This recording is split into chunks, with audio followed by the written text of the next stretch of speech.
Emprendedores, tengo hoy día a un invitado que tiene una historia empresarial muy interesante porque vamos a ver el recorrido de un empresario que empezó chiquillo, menor de edad y tuvo una ideaza para hacer, él ya nos va a contar qué, y cómo luego él ha derivado en ser un emprendedor social y un emprendedor inclusive con una propuesta también política. Se trata de Peter Keckling. Yo de Peter aprendí a admirar, a respetar la salud de nuestro planeta. Es un empresario que ha promovido la economía alrededor de la ecología, pero de eso vamos a llegar en un ratito. Peter, ¿cómo estás? Hola, Nano. Gusto estar acá y gracias por la invitación. Peter, nuestro set queda, por si los emprendedores no lo saben, en la Universidad de Lima. ¿Qué tiene que ver la Universidad de Lima contigo? Bueno, cuando yo hice el año 70 acá, mi primer año de universidad, organicé a beneficio de las becas de los no pudientes para que pudieran estar con Toño Pinilla. Un Woodstockcito. Woodstockcito. Sí. Fue el primer concierto tipo Woodstock que se organizó en el Perú. El animador era Gerardo Manuel. Así es. Cuando hemos venido caminando, Peter me dijo, déjame parar acá en este parque, estaba lleno de gente. El rector estaba sentado en una ventana. Así es. Con los pies colgantes. Así es, teníamos miedo que se caiga y se valora el Woodstockcito. Antonio Pinilla era el fundador. ¿Y por qué se te ocurrió hacer una especie de Woodstock aquí? Bueno, primero porque creo que es un cambio de generación, ¿no? O sea, indudablemente los que en principio tenemos el respeto a la tierra y todas esas cosas no son de ahora, ¿no? El primer Día de la Tierra fue en 1969. Y bueno, ¿cómo no vamos a decir que la música cambió el mundo? Y muchas ideas también que cambiaron el mundo, guerras que cayeron porque no queríamos guerras, etc. Y habíamos ido a ver la película Busto con una cantidad de amigos a un cine en el centro de Lima. Y nos habíamos vacilado mucho.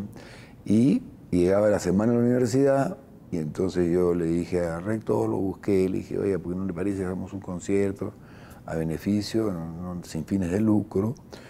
Y me dijo, bestial. Yo voy a mirar eso, me interesa mucho, sí. Y entonces bueno, vinieron unas 4.000, 5.000 personas, fue muy bien organizado.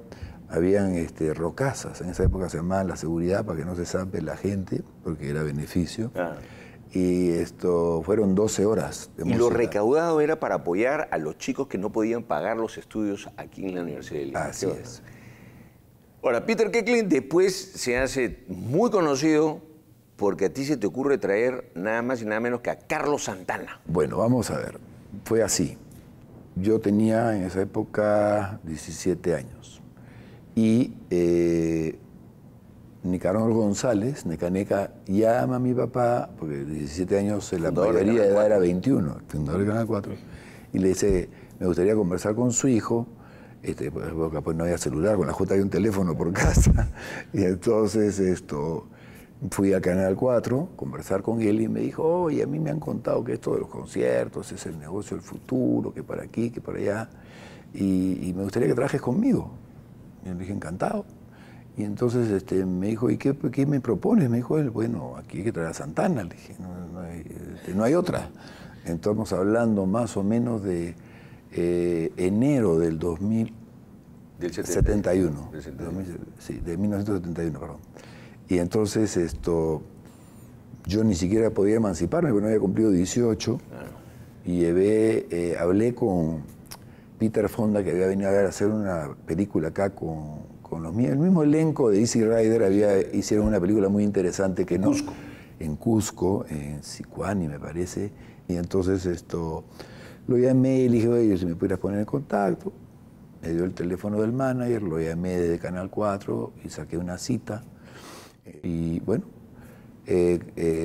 Nicanor González me dio los pasajes, porque él lo que quería era transmitirla por televisión. Todo lo demás es tuyo. Yo quiero que consigas que... ¿Tú lo que fuiste?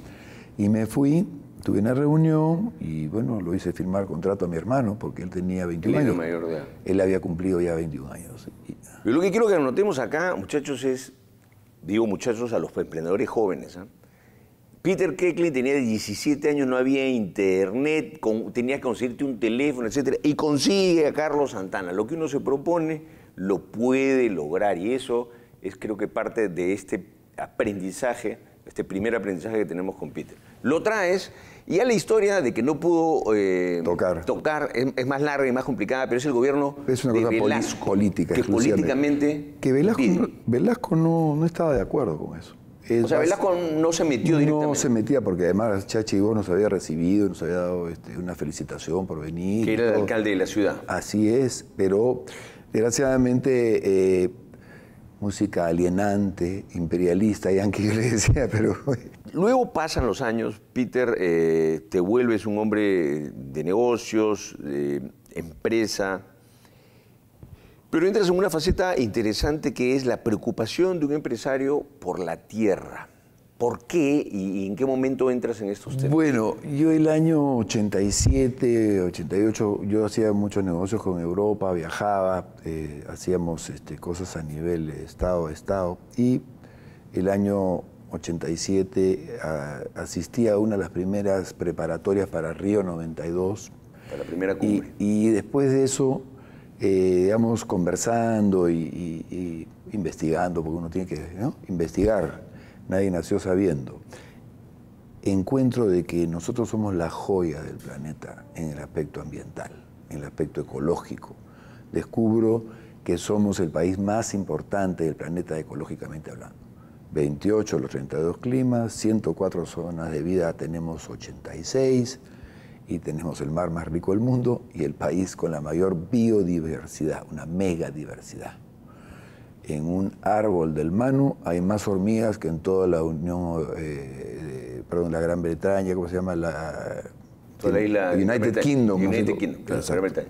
Esos son el tipo de cosas que fui aprendiendo y todo, y entonces el año 88 empecé a pensar de que era una forma de que... Y aparte se hablaba del gran deterioro, de lo que estamos viviendo ya hoy día, del calentamiento global y de los desórdenes climáticos que nos llevan a desórdenes que nos llevan a desastres climáticos. Como que en Lima el año pasado y el año pasado ha hecho un buen sol hasta junio. Claro, y nadie ha dicho que se calentó la corriente peruana entre Pacasmayo y Ica. No fue la del Niño, ese año pasado. Entonces, claro, 1 grado, pero 1 grado afecta a muchas cosas. 2 grados, si llegamos a calentarnos 2 grados por encima de lo normal, vamos a vivir problemas importantísimos. Entonces,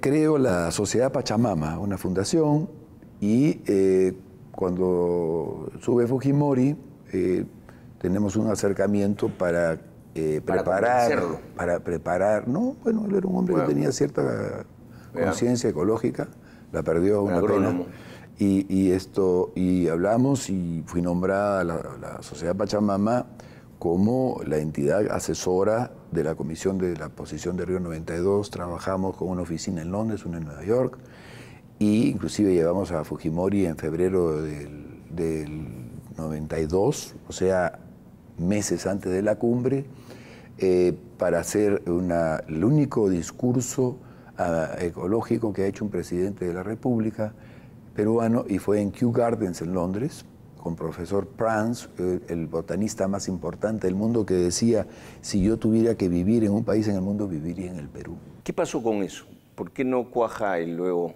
No es que no cuaja, viene el autogolpe. Y la prioridad de eso se destruye esta credibilidad. Claro, pues pasamos a ser unos parias, ¿no? Entonces, esa propuesta peruana yo la presenté en la cumbre alternativa.